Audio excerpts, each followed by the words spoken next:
pense que par la formation, en fait, on atteint l'intelligence des personnes, on atteint l'autonomisation, la prise de confiance. Et je pense qu'on est sur un sujet finalement qui est essentiel par rapport à l'humain et qui, en fait, quelque part, la formation technique n'est qu'un média et n'est qu'un moyen.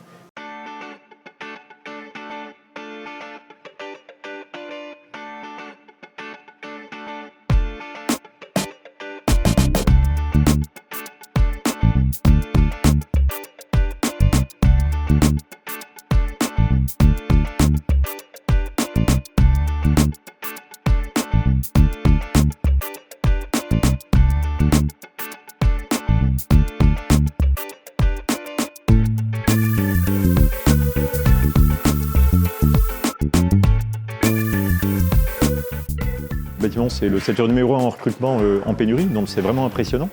Et effectivement, les boîtes de plomberie, de peinture, de placo et ainsi de suite ne trouvent pas de personnel. Et réciproquement, il y a un nombre important de personnes qui sont au bord de la route, au bord du chemin, et qui sont en situation de RSA longue durée, chômage longue durée, décrochage scolaire, handicap un peu bloqué. Voilà, donc on a l'idée en fait de développer cette passerelle, en fait de ramener les personnes éloignées de l'emploi, les amener dans l'emploi. Et en fait ça fonctionne. Et on est sur des retours à l'emploi selon les promos de 85 à 90%. Ça s'explique par un travail qui est intense, à la fois de formation de nos formateurs et d'accompagnement social qu'on fait en parallèle, mais ça permet d'amener à l'emploi des gens qui en sont extrêmement éloignés.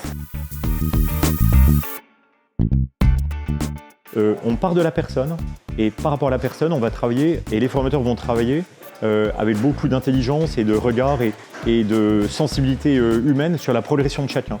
Sa progression, ses difficultés, son habileté, ses doutes, ses craintes. Et l'idée, le formateur, nous, va travailler sur une logique d'accompagnement en fait, progressif pour l'emmener dans le métier et donc après dans l'emploi. À une personne qui a des difficultés de français, par exemple, on va travailler des pictos avec des mots, avec des apprentissages de français technique. En fait, on va monter une pédagogie extrêmement adaptée aux freins de la personne. Voilà.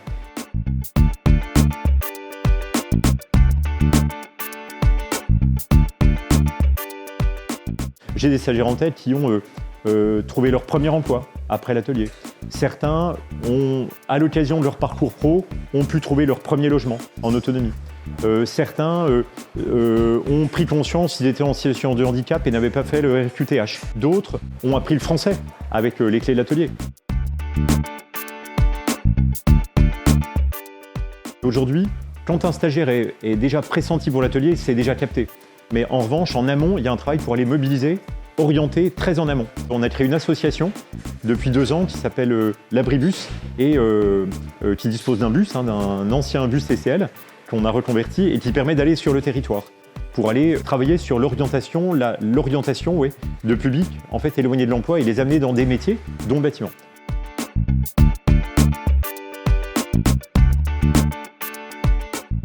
Une des réussites qui, je pense, a marqué beaucoup l'atelier, c'est toute la mise en place du programme Bâtir. L'idée, c'est qu'on aura permis à la fin de ce projet Bâtir d'intégrer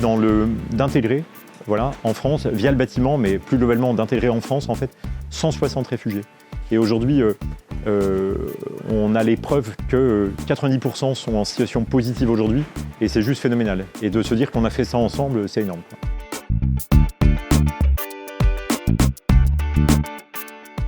J'ai une deuxième réussite qui me marque moi personnellement beaucoup, c'est le travail qu'on fait en prison, où moi au début j'ai été un petit peu aussi formateur en prison. Quand on a un stagiaire qui au début est une personne incarcérée, qui est en situation très compliquée, de violence, de révolte en fait par rapport à l'incarcération, en fait est dans une transformation que pendant plusieurs semaines j'ai constatée de mes yeux. Et c'est assez phénoménal de voir qu'à travers l'outil, la médiation en fait, de la formation, en fait, on instaure du dialogue, on instaure du lien social, on instaure de la prise de confiance et en fait, la personne se transforme et en fait, elle se voit et on la voit autrement.